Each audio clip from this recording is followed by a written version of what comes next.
Hey guys, this is Shawn with Epic Construction. Today we're going to continue our series about talking about the different insurance adjusters. Today we're going to talk about independent adjusters. So an independent adjuster is a third-party contractor that your insurance carrier hires whenever they need help with the volume, whether a big storm came through or they're a smaller insurance company, they just don't have staff or CAT adjusters on hand. These people are phenomenal. I love working with them.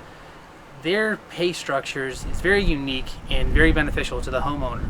And the reason I say that is their payment structures, they get a flat rate for coming out and taking a look at the property, but they actually get paid based on the damages they find and approve.